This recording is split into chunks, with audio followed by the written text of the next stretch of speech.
A chance encounter. The sky above the mining colony on HFY was a constant haze of violet and gray, with twin moons casting an ethereal glow over the barren landscape. Captain Lila Carter adjusted her visor and sighed, scanning the horizon from atop the colony's central watchtower. It had been another long day of managing resources, repairing aging machinery, and calming the restless spirits of her team. Life on the frontier was a relentless grind. The distant hum of the mining drills was interrupted by a violent, ear-splitting roar. Lila spun around just in time to see a massive streak of fire slicing through the atmosphere, heading straight for the eastern plains. The ground trembled as a shockwave rippled through the colony, knocking over equipment and setting off alarms. The fireball plummeted to the ground in a deafening explosion, sending plumes of smoke and dust skyward. Lila's heart raced as she grabbed her communicator. "All teams, report to me immediately. We got a crash, unknown origin, on the East Plains." Her second-in-command, Eli Hartman, was the first to respond. "Captain, that wasn't a meteor. It's a ship, alien, from the look of it." Lila didn't need to be told twice. "Grab the med kits, toolsets, and anything we can use to stabilize a wreck. Move out." The team scrambled to their vehicles, their urgency cutting through the usual monotony of life in the colony. As they approached the crash site, the scale of the destruction became evident. A massive alien spacecraft lay embedded in the ground, its hull scorched and broken. Fires raged around the debris, and strange, iridescent smoke curled into the sky. Lila parked her rover and jumped out, shouting to her team, "Stay alert.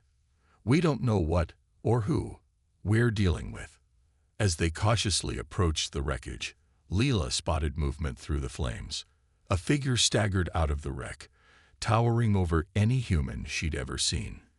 Its body was encased in intricate armor, glowing faintly in the smoke-filled air. The alien collapsed just as Lila reached it.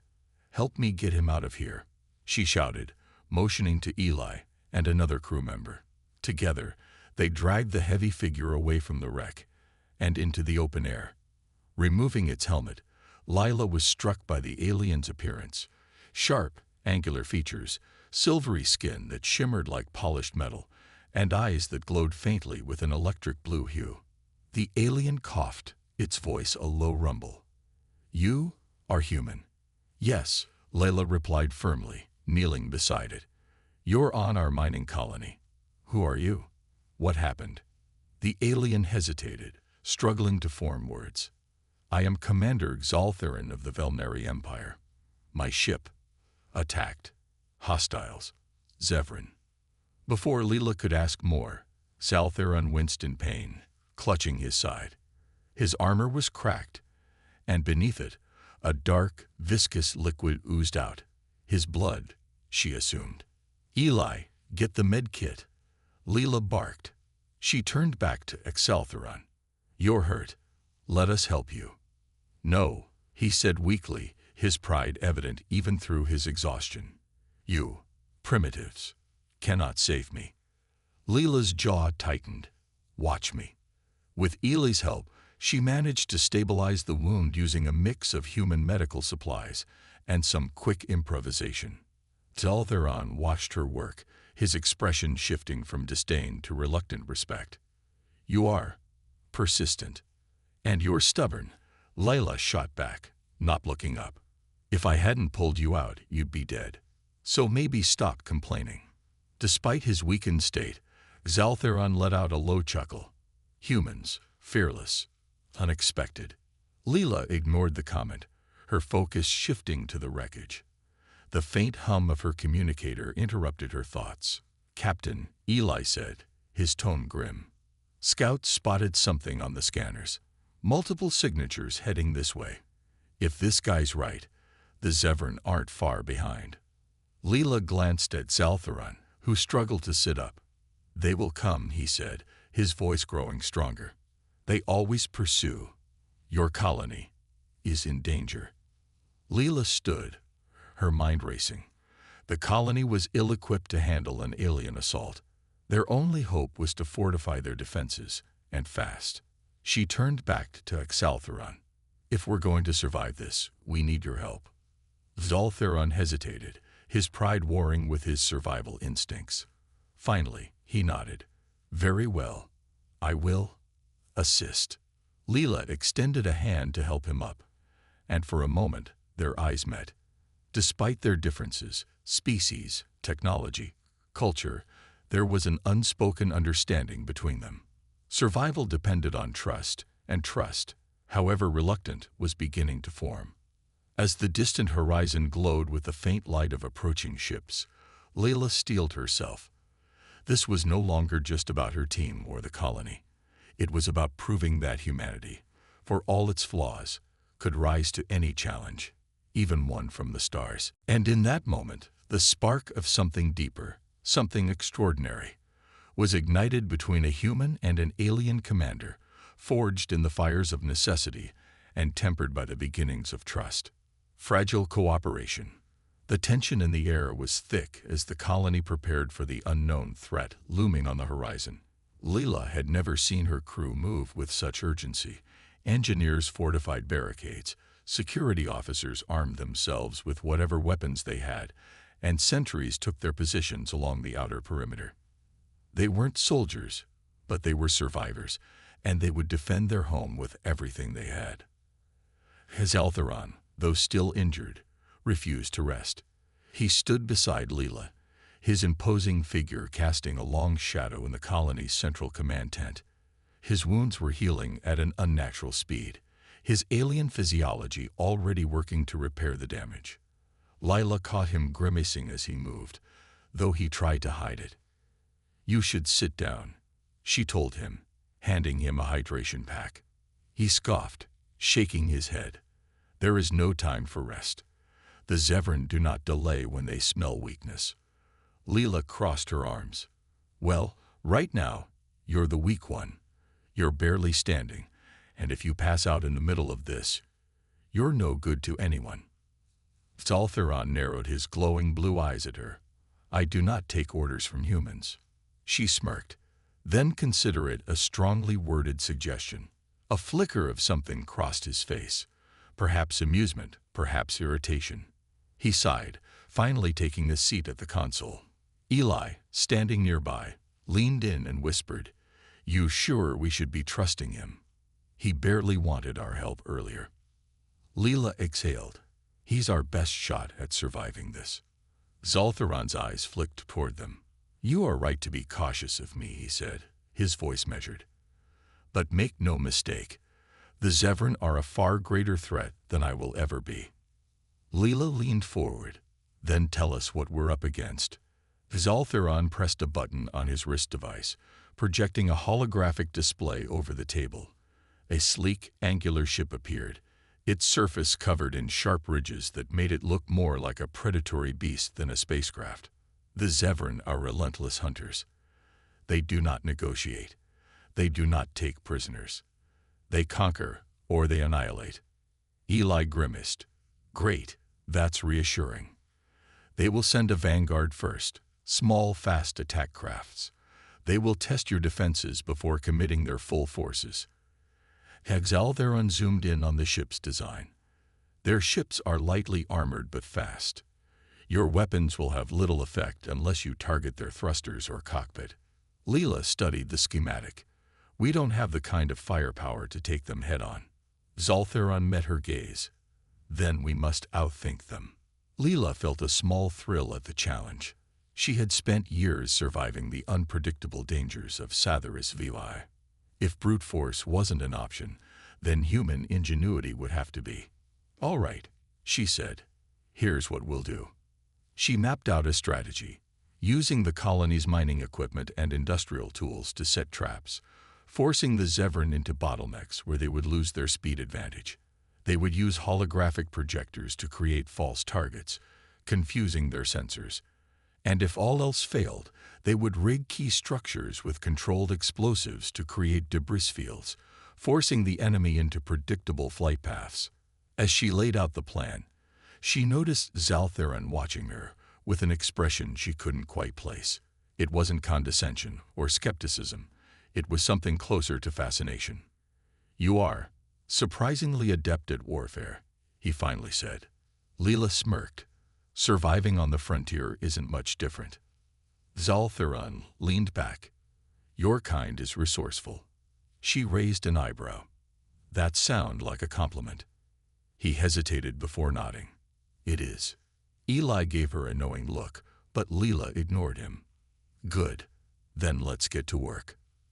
The next few hours were a blur of movement. Xal'theron worked alongside the colony engineers, integrating parts of his damaged ship's technology into their defenses. Though he moved with the grace of a seasoned warrior, Lila could tell he wasn't used to this, working side by side with humans, taking suggestions from them. And yet, as the hours passed, something remarkable happened. The tension between them eased. The humans, at first wary of their alien guest, began asking him questions about his technology, his people, his experiences. And Xal'theron, though initially reluctant, answered. He spoke of his empire, of their vast fleets and ancient traditions. He spoke of his duty as a warrior, the expectations placed upon him since birth. Lila found herself drawn to his words. He wasn't just a soldier, he was a prince, a leader bred for war, but yearning for something more. At one point, she caught him watching her again. What? She asked, wiping the sweat from her forehead. He tilted his head slightly. Your people do not fear the unknown as much as I expected. Lila shrugged. Maybe, or maybe we just don't have time to be scared. A shadow crossed his face. Fear is necessary. It keeps one alive. She held his gaze. So does trust. Xal'theron didn't respond immediately. Instead, he reached up and unclasped a small metal insignia from his armor, pressing it into her hand. It was warm, pulsing faintly with an energy she didn't recognize. What is this? She asked. A Velnari warrior's mark, he said. It signifies honor, that you are not my enemy. Lila felt something stir in her chest. That's a big gesture for someone who doesn't trust humans. He gave a rare smile. Small, almost imperceptible, but it was there. Perhaps I am learning. She closed her fingers around the insignia, feeling the weight of its meaning. In the distance, the scanners blared, an alarm ringing through the colony. They're here, Eli announced. Lila and Xal'theron exchanged a look. There was no more time for words. The battle was coming, and whether they liked it or not, they were in this together. Secrets and sacrifices. The alarm screamed through the colony, a sharp and relentless sound that sent every miner, engineer, and guard scrambling into position. The Xal'theron attack craft streaked across the sky like predatory birds, their sleek forms cutting through the dim atmosphere of HFY. Lila Carter stood at the heart of the command center, pulse steady, mind razor-sharp as she watched the incoming fleet on the holo display. Around her, her team worked with practiced efficiency, but the tension in the air was palpable. They all knew the odds. Beside her, Xal'theron remained motionless, his glowing eyes locked onto the enemy ships. His usually composed expression darkened into something unreadable: pain, anger, regret. Perhaps all three. Lila nudged him. What's the play? Commander. For a moment, he said nothing. Then, with a slow breath, he spoke. We will not survive a direct assault. The Xal'theron do not attack blindly. They know exactly what they are doing. He turned to her, his voice quieter but more intense. They are not just here to destroy this colony, Captain. They are here for me. Lila wasn't surprised. She had suspected as much since he first mentioned their pursuit. Care to explain why? Xal'theron hesitated. Then finally, as if resigning himself to fate, he spoke. I was not merely fleeing a battle. I was fleeing my own empire. Lila's breath caught. You're saying you're a fugitive? No, he corrected. I am an exile. Silence settled over the room.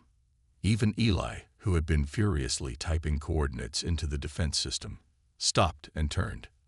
Xal'theron met Lila's gaze, his voice heavy with something close to shame. I was next in line to rule the Velnari Dominion, an empire that has stood for over 10,000 years. We have warred with the Xal'theron for centuries, neither side willing to yield. But I saw the endless cycle for what it was: futility, death without purpose. He clenched his jaw. I wanted peace. I sought negotiations. I defied the High Council to do so. Lila listened in stunned silence. Xal'theron wasn't just a soldier, he was royalty. And more than that, he had rebelled against his own people for the sake of peace. The council branded me a traitor, he continued. They declared my ideals dangerous. They exiled me. And when the Xal'theron learned of my disgrace, they saw an opportunity to capture the fallen prince and use me as leverage against my own kind. Lila let out a low whistle. So you're telling me we're sitting on the galaxy's most wanted political refugee? Xal'theron smirked, though there was no humor in it. Something like that. Eli exhaled. Damn, no pressure. Lila looked back at the holo display. The Xal'theron ships were closing in fast. They had minutes, maybe less. So what happens if they take you? They will not take me, Xal'theron said simply. Lila didn't like the way he said it, like he had already accepted his fate. That's not an answer, she pressed. Xal'theron turned to her, his expression unreadable. If they breach this colony, I will surrender myself to them. A cold anger surged through her veins. Like hell you will. Xal'theron's eyes narrowed. It is the only way to ensure your people's survival. Lila stepped closer, jabbing a finger into his armored chest. I don't know how things work in your empire, but we don't abandon our own. You crash-landed here, you fought beside us, and that means you're one of us now. Xal'theron blinked, clearly caught off guard. You do not understand. No, you don't understand, she snapped. You think sacrificing yourself is noble, that it'll somehow make things better. Guess what, genius? It won't. They'll take you, kill everyone here anyway, and call it a victory. Xal'theron's fists clenched at his sides. I cannot allow that. Then help us fight, Lila said, softer this time. Help us outthink them, outlast them. You wanted to prove that peace is possible. Then don't throw your life away. Live to make it happen. For a long moment, he just stared at her. And then something shifted in his gaze, a quiet resolve. Finally, he nodded. Very well, Captain. We fight. Lila grinned. That's more like it. Eli let out a dramatic sigh. Glad we settled that. Now can we please focus on the part where we don't all die? Lila turned to the team. You heard him. Get to your positions. This is our home, and we're not letting those bastards take it. The colony roared to life. The first wave. The Xal'theron struck hard and fast. Their ships, sleek and insect-like, zipped through the sky, dodging automated turrets and strafing the colony's defenses. Explosions rocked the settlement as makeshift barricades shattered under the assault. But Lila's plan was working. The Xal'theron pilots, confident in their superior speed, found themselves caught in a maze of mining machinery and industrial debris fields, their movements restricted by the terrain. Holographic decoys flickered to life, forcing them to waste precious firepower on phantom targets. Xal'theron stood atop the highest tower, issuing rapid commands in his native tongue through his wrist device. His remaining crewmates who had survived the crash coordinated counterattacks with Lila's team.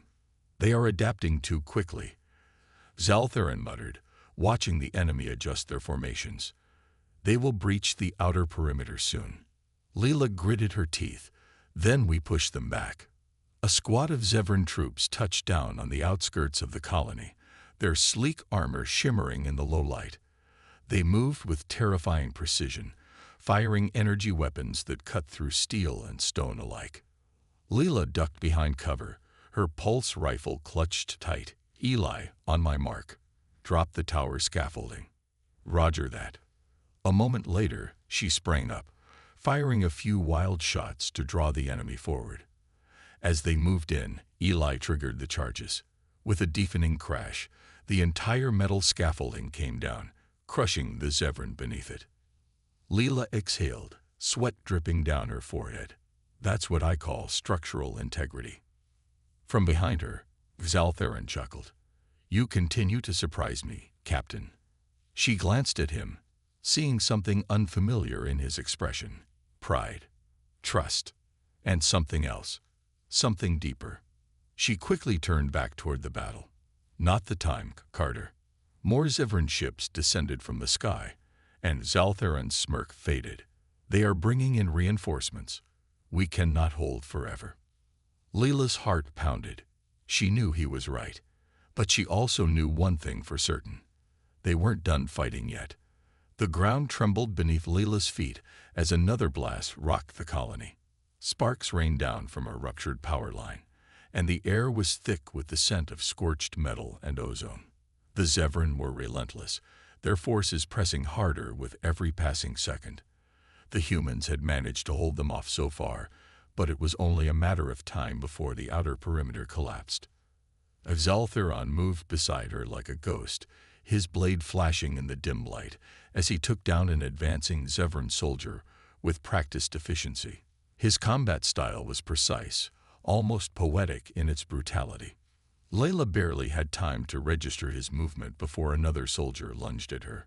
She ducked, swung the butt of her rifle into the alien's gut, then fired a point-blank shot into its chest.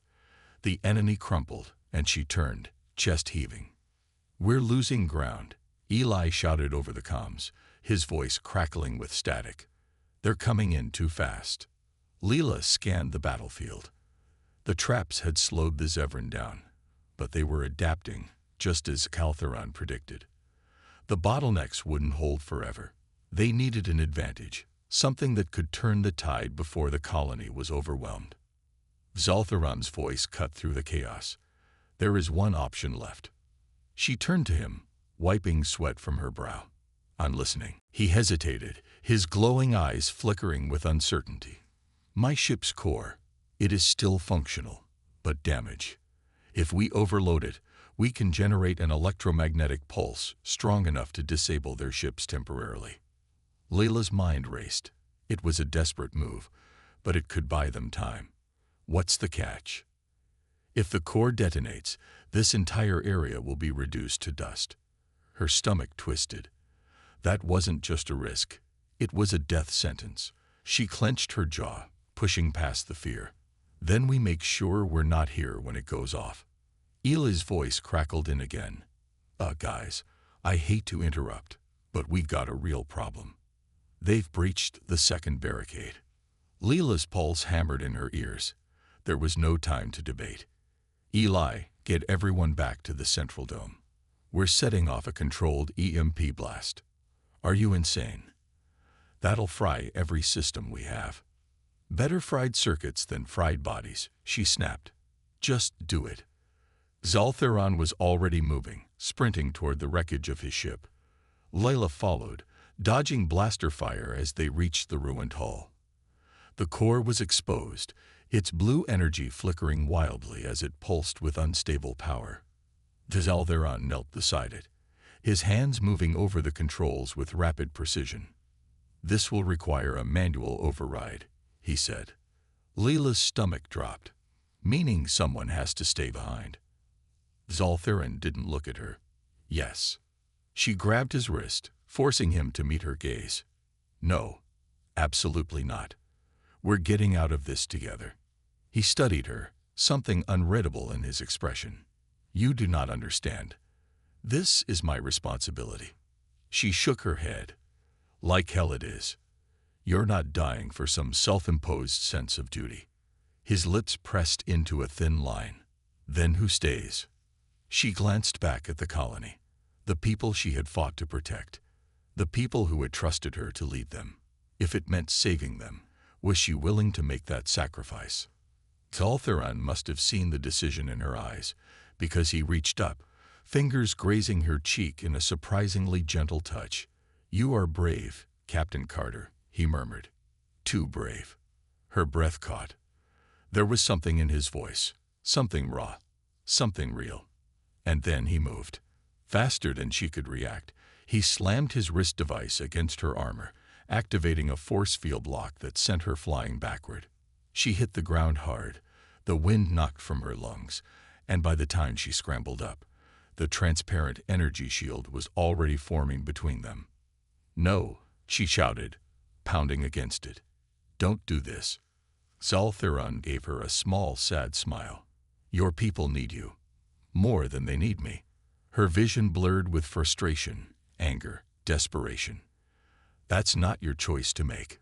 But he had already turned back to the core, his hands working swiftly as the energy pulsed brighter. The colony alarms wailed. The Xal'theron were closing in. And there was nothing she could do. The core surged, the energy building to a deepening crescendo. Lila pressed her hands against the force field, her heart slamming against her ribs. "Xal'theron." He looked at her one last time, his gaze soft. "Survive." The explosion tore through the sky in a blinding wave of blue light. The force of it sent her flying, her ears ringing as she hit the ground hard. Everything blurred. Light, sound, movement, and then silence. When she opened her eyes, the battlefield was different. The Xal'theron ships were falling from the sky, their systems fried by the blast. The colony, though battered and broken, was still standing. The people she had sworn to protect were alive. But Xal'theron was gone. She pushed herself up, her entire body trembling. Her mind screamed at her to do something, to find him, to fix this. But there was nothing left of the wreckage except a crater and flickering embers. He was gone. Eli's voice cut through the stunned silence. "Lila, we won." She didn't feel like she had won. She felt like she had lost something she didn't even realize she needed until it was gone. Her fingers curled around something cold. She looked down. The Velnari insignia. The last thing he had given her. Her breath hitched, and she clenched the metal so tightly it dug into her palm. They had survived. But at what cost? The air was thick with the acrid scent of smoke and scorched metal, the colony eerily silent in the wake of the battle. The sky above HFY was a bruised canvas of swirling clouds and dying embers from the wreckage. Fire still burned in the distance, flickering remnants of the destruction left behind by the Xal'theron attack. Lila stood at the edge of the crater, her fingers still curled around the Velnari insignia Xal'theron had given her. It felt heavier than it should, like it carried the weight of everything she had lost in the last few hours. Eli approached cautiously, his boots crunching against the rubble. His face was streaked with dust and sweat, his usual sarcasm replaced by quiet exhaustion. "We're still standing," he said, his voice softer than she had ever heard it. "The colony's still here." Lila didn't answer. She just stared at the center of the blast zone, the place where Xal'theron had stood moments before the explosion. There was nothing left. No wreckage, no remains. Just scorched earth and the lingering echoes of something that had barely begun before it was torn away. She wanted to believe he had survived, that somehow, in the chaos, he had found a way out. But the rational part of her, the one that had kept her alive all these years, knew the truth. Eli sighed, rubbing a hand over his face. "Look, I know what you're thinking, but we don't have time to." A sudden, sharp beep interrupted him. Lila's communicator, buried somewhere in her gear, flared to life with a weak, crackling signal. Static filled the channel, followed by something even more unexpected. A voice. Weak, distorted, but unmistakable. "Lila." Her heart nearly stopped. The insignia in her palm pulsed faintly, as if in response. She scrambled to pull the device from her belt, her fingers trembling as she adjusted the frequency. "Xal'theron," she breathed. More static, then a labored inhale. "Survive. Remember." Lila felt something shatter inside her. "Where are you?" she demanded, her voice sharper than she intended. "How the hell are you still alive?" A low, breathless chuckle came through the line, followed by a short burst of coughing. "Not sure." Transport relay must have activated at the last second. I am somewhere. His voice was strained, pained. He was alive, but barely. Eli moved closer, trying to listen in. We need to trace the signal. I'm already on it. Lila snapped, her fingers flying over her console. The signal was weak, bouncing through interference, but it was there. Somewhere beyond the ridge, deeper into the wilderness of HFY. Xal'theron's voice came through again, fainter this time. You should not come. Too dangerous. Too bad. Lila shot back, already moving toward the rovers. You don't get to make that call. Eli groaned but followed after her. You do realize this is a terrible idea, right? Probably, she admitted. But I don't care. 15 minutes later, the rover was speeding across the barren landscape, dust billowing in its wake. The signal grew stronger as they approached the far end of the valley, the terrain growing more treacherous. Lila barely registered the bumps and jolts of the ride, her focus entirely on the blinking dot on her screen. When they finally reached the location, what they found nearly knocked the air from her lungs. Xal'theron was slumped against the base of a jagged rock formation, his armor shattered, his breathing shallow. His silver skin was dimmer than before, his usual glow flickering like a failing light. And yet, despite everything, he still looked at her with those same piercing eyes, as if he had known she would come. Lila was out of the rover before Eli could stop her, skidding to a halt beside him. You idiot, she muttered, grabbing his face gently, tilting it toward her. You absolute, reckless idiot. His lips quirked into the faintest smile. You came. Of course I came, she snapped. You think I was just going to leave you out here? I hoped, he admitted, his voice weak. But I did not expect. Eli crouched beside them, already pulling out the emergency medical kit. He's in bad shape, but we can stabilize him. We need to get him back to the colony. Fast. Xal'theron grabbed Lila's wrist before she could pull away. His grip was weak but insistent. Lila. His voice had a different weight now, something raw beneath it. She swallowed hard, her chest tightening. Save it for when you're not half dead. He let out a breath that was almost a laugh, then closed his eyes as Eli injected him with a stabilizer. Lila sat back, exhaling sharply. He was going to live. He was going to survive. And for the first time in a long time, she felt something she hadn't dared to hope for. Possibility. As the rover sped back toward the colony, Xal'theron's hand still loosely wrapped around hers, Lila knew this was far from over. This was only the beginning.